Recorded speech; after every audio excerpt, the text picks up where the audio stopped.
நாம் தமிழர் பிள்ளைகளிடம் நீங்க வாயை கொடுத்து மாட்டிக்காதீங்க. வரலாறை திரிச்சு பேசிய உங்கள் திரிபுவாதத்துக்கு நாங்கள் வேட்டு வைத்து விடுவோம். உங்கள் திரிபுவாதத்தை நெருப்பிட்டு கொளுத்துவோம். உங்கள் திரிபுவாதத்தை, உங்கள் ஏமாற்றத்தை ஆசிட் ஊத்தி அழித்து விடுவோம். நம்முடைய தமிழ்நாடு என்று பெயர் வைக்க வேண்டும் என்பதற்காக 70 நாட்களுக்கு மேல ஒரு அண்ணன் தண்ணி ஆகாரம் இல்லாம தன் இன்னுயிரை ஈந்த சங்கலிங்கனார் எங்க இருக்காரு? அவருக்கு எங்க இருக்கு சில? ஆனால் 1955 வரைக்கும் மொழிவெளி மாநிலம் கேட்க கூடாது. சாதி வெளிய சாதிக்கு ஒரு மாநிலம் கேட்கலாம், மொழிக்கு மாநிலம் கேட்கலாமா அப்படின்னு கேட்ட, மதத்துக்கு மாநிலம் கேட்கலாம், சாதிக்கு மாநிலம் கேட்கலாம், ஆனால் மொழிக்கு மாநிலம் கேட்கலாமா என்று கேட்ட தந்தை பெரியாருக்கு திரும்புற திசையெல்லாம் என்ன வச்சிருக்காங்க? சிலை வச்சிருக்காங்க. நமக்கு அது எவ்வளவு அசிங்கமா இருக்கு. புட்டுங்கி வீச வேண்டாமா? யோசிச்சு பாரு. நம் மொழிக்காக தன் உயிரை கொடுத்த சங்கரலிங்கனாருக்கு வீதிக்கு வீதி சிலை இருந்திருக்கணுமா? இந்த மொழிக்காக உழைக்காத, நம்மை சிறுமைப்படுத்திய, நாம் மொழிவழி தேசிய இனமாக ஒரு தனி மாநிலம் கேட்க கூடாது என்று கடைசி வரைக்கும் நம்மை தாழ்வு மனப்பான்மைக்குள்ள அழித்தி வச்சிருந்த ஈவேரா பெரியாருக்கு எதுக்குடா வீதிக்கு வீதி சிலை? நம்முடைய இன எதிரிகளுக்கு ரொம்ப ஆழமா நுட்பமா நம்முடைய மொழியை தெரிஞ்சு வச்சிருப்பான். ஆனா எதுக்கு தெரிஞ்சு வச்சிருப்பான்? நம்மை ஏமாற்றுவதற்கு, நம் மொழியை தப்பா அவன் புரிஞ்சு நம்ம மொழியை அழிச்சு ஒழிக்கணுங்கிறதுக்காக அது போன்று அவன் நுட்பமாக தெரிந்து வைத்திருப்பான். என் அன்பான உறவுகளை, பாரதிதாசன் அதனாலதான் சொன்னாரு, வந்தவர்கள் வென்றவர்கள் தமிழால் செழித்தார், வாழ்விலே உயர்ந்த பின் தமிழை அழித்தார். தமிழ்நாடு நாள் நிகழ்விலே பங்கேற்றிருக்கிற அண்ணன் உள்ளிட்ட அனைவருக்கும் வணக்கம்.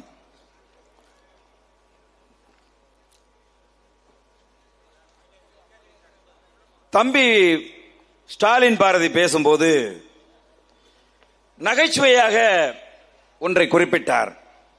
இந்த திராவிட மாடல் அப்படின்னு சொன்னாவே எல்லாம் 2-2 இருக்கும் அப்படின்னு அவர் குறிப்பிட்டார். இன்னைக்கு பாத்தீங்கன்னா அது அப்படித்தான் உண்மையாக இருக்கிறது.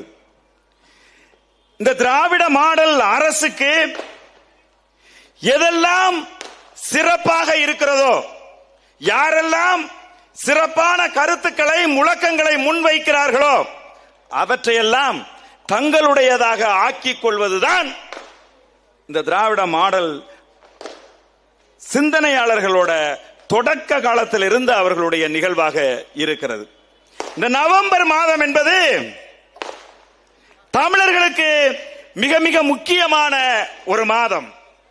இந்த நவம்பர் மாதம் என்பது மாவீரர்களினுடைய வீரத்தாலும் தியாகத்தாலும் உருவான ஒரு மாதம். இந்த நவம்பர் மாதம், நவம்பர் மாதம் நம்முடைய தலைவர் மேதகவே பிரபாகரன் அவர்களினுடைய பிறந்த நாள். இந்த நவம்பர் மாதம், இந்த நவம்பர் மாதம் முதல் மாவீரனாக தன்னுடைய இன்னுயிரை ஈந்த சத்யநாதன் என்கின்ற சங்கர் தன்னுடைய உயிரை ஈகம் செய்த நாள். இந்த நவம்பர் மாதம் என்பது என்னுயிர் அண்ணன் செந்தமிழன் சீமான் அவர்கள் பிறந்த நாள், பிறந்த மாதம், தமிழர்களுடைய ஒரு கொடை. இந்த நவம்பர் மாதம் என்பது ஒரு புனிதமான மாதம். இந்த மாதத்தை உலகம் முழுவதும் இருக்கக்கூடிய தமிழர்கள் இந்த மாதத்தை ஒரு மாவீரர் மாதமாக, தமிழர்களுடைய புனித மாதமாக இதை கொண்டாடி கொண்டிருக்கிற போது எப்படி இயற்கையா நமக்கு அமைது பாருங்க. தமிழ்நாடு நாள் நவம்பர் 1, தமிழ்நாடு நாள் நவம்பர் 1. அது எப்படி விடுவான்? நம்முடைய இன எதிரி எப்படி விடுவான்? நம் மொழியை அழித்தவன், இன்றைக்கு கல்வியிலிருந்து நமது தாய்மொழி தமிழ் மொழியை வெளியேற்றியவன், 2 தலைமுறை பிள்ளைகள் இன்றைக்கு எழுத படிக்க தெரியாத பிள்ளைகளை உருவாக்கி இருக்கிறார்கள். அவர்கள்தான் கடந்த 60 வருஷமா சட்டம் இயற்றுகிற இடத்தில் அவர்கள் தான் இருந்தார்கள். இயற்றிய சட்டத்தை நடைமுறைப்படுத்துகிற இடத்திலேயே அவர்கள் தான் இருந்தார்கள். ஆனால் தமிழ் எழுத படிக்க தெரியாத பிள்ளைகளை உருவாக்கி இருக்கிறான். தமிழ் இன விரோதிகள். பாரதிதாசன் அதனாலதான் சொன்னாரு, வந்தவர்கள் வென்றவர்கள் தமிழால் செழித்தார், வாழ்விலே உயர்ந்த பின் தமிழை அழித்தார் அப்படின்னு சொன்னான். உனக்கும் எனக்கும் தமிழ் மொழி தெரியறதை விட நம்முடைய இன எதிரிகளுக்கு ரொம்ப ஆழமா நுட்பமா நம்முடைய மொழியை தெரிஞ்சு வச்சிருப்பான். ஆனா எதுக்கு தெரிஞ்சு வச்சிருப்பான்? நம்மை ஏமாற்றுவதற்கு, நம் மொழியை தப்பா அவன் புரிஞ்சு நம்ம மொழியை அழிச்சு ஒழிக்கணுங்கிறதுக்காக அது போன்று அவன் நுட்பமாக தெரிந்து வைத்திருப்பான். என் அன்பான உறவுகளை, இப்ப நீங்க பாத்தீங்க அப்படின்னு சொன்னா, இந்த நாள் இல்லை வேறொரு நாள் என்று சொல்லி தமிழ் மக்களை மடைமாற்ற நினைக்கின்றார்கள். ஆனால் நாம் தமிழர் கட்சி இன்னைக்கு வந்த உடனே சொன்னாங்க, இந்த கொடியை ஏத்த விட மாட்டாங்க, சுத்தியின் 4 புறங்களிலும் காவல்துறையினரை குதித்து வைத்திருக்கிறார்கள். அண்ணன் செந்தமிழன் சீமான் இந்த கொடியை ஏற்றினால் அவர்கள் நம்மளை எல்லாம் கைது செய்து விடுவார்கள் என்று இங்க இருக்கக்கூடிய பொறுப்பாளர்கள் தம்பிகள் பதட்டத்தோடு இருந்தார்கள். அப்பொழுது ஒருவர் சொன்னார், கைது செய்தால் கைது ஆவோம் என்று அண்ணன் சொல்லிவிட்டார், அதனால நமக்கு சிக்கல் இல்லை என்று அவர்கள் சொல்லிவிட்டார்கள். என் அன்பான தம்பி தங்கைகளை, தமிழ்நாடு என்பது மற்ற மாநிலங்களுக்கு மாதிரி இல்ல.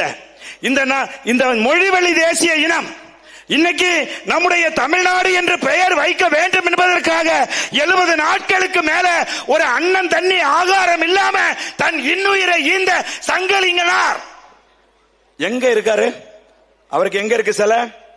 ஆனால் 1955 வரைக்கும் மொழிவெளி மாநிலம் கேட்க கூடாது. சாதி வெளிய சாதிக்கு ஒரு மாநிலம் கேட்கலாம், மொழிக்கு மாநிலம் கேட்கலாமா அப்படின்னு கேட்ட, மதத்துக்கு மாநிலம் கேட்கலாம், சாதிக்கு மாநிலம் கேட்கலாம், ஆனால் மொழிக்கு மாநிலம் கேட்கலாமா என்று கேட்ட தந்தை பெரியாருக்கு திரும்புற திசையெல்லாம் என்ன வச்சிருக்காங்க? செலவு வச்சிருக்காங்க. நமக்கு அது எவ்வளவு அசிங்கமா இருக்கு, புட்டுங்கி வீச வேண்டாமா? யோசிச்சு பாரு, நம் மொழிக்காக தன் உயிரை கொடுத்த சங்கரலிங்கனாருக்கு வீதிக்கு வீதி சிலை இருந்திருக்கணுமா? இந்த மொழிக்காக உழைக்காத, நம்மை சிறுமைப்படுத்திய, நாம் மொழிவழி தேசிய இனமாக ஒரு தனி மாநிலம் கேட்க கூடாது என்று கடைசி வரைக்கும் நம்மை தாழ்வு மனப்பான்மைக்குள்ள அழித்து வச்சிருந்த ஈவேரா பெரியாருக்கு எதுக்குடா வீதிக்கு வீதி சிலை? நம்ம யாரும் இதுவரைக்கும் கேட்கல, யாரும் இதுவரைக்கும் கேள்வி எழுப்பவில்லை. நாம் தமிழர் கட்சி கேள்வி எழுப்ப தொடங்கிவிட்டது. தந்தை பெரியார் தமிழ் மக்களுக்கு, தமிழ் நிலத்துக்கு, தமிழர்களுக்கு எந்த நல்லதும் செய்யவில்லை. செய்ததெல்லாம் கேடு கேடு கேடு. தங்களை முன்னிறுத்திக்கிட்டாங்க. தமிழ்நாடு தமிழருக்கு என்கின்ற முழக்கத்தை ஐயா சுபவி அவர்கள் சொல்றாங்க. 1955 ஐயா ஈவேரா பெரியார் அவர்கள் தமிழ்நாடு தமிழருக்கே என்று முழங்கினார்னு. ஐயா வரலாறு படிக்க மாட்டீங்களா? உங்களுக்கு எல்லாம் வெக்கமா இல்லையா? 1938 திருச்சியில இருந்து நடைபயணம் வந்து இந்த கடற்கரையில மாநாடு போட்டு மறைமலை அடிகள் தலைமையில தமிழ்நாடு தமிழருக்கே என்று முழங்கி அதை சோமசுந்தர பாரதியார் வழிமொழிந்து அதுக்கு அப்புறமா போய் பெரியார் வழிமொழிந்து வரலாறு இருக்கையா. நாம் தமிழர் பிள்ளைகளிடம் நீங்க வாயை கொடுத்து மாட்டிக்காதீங்க. வரலாறை திரிச்சு பேசிய உங்கள் திரிபுவாதத்துக்கு நாங்கள் வேட்டு வைத்து விடுவோம். உங்கள் திரிபுவாதத்தை நெருப்பிட்டு கொளுத்துவோம். உங்கள் திரிபுவாதத்தை, உங்கள் ஏமாற்றத்தை ஆசிட் ஊத்தி அழித்து விடுவோம் என்று சொல்லி விடைபெறுகிறேன். நாம் தமிழர்.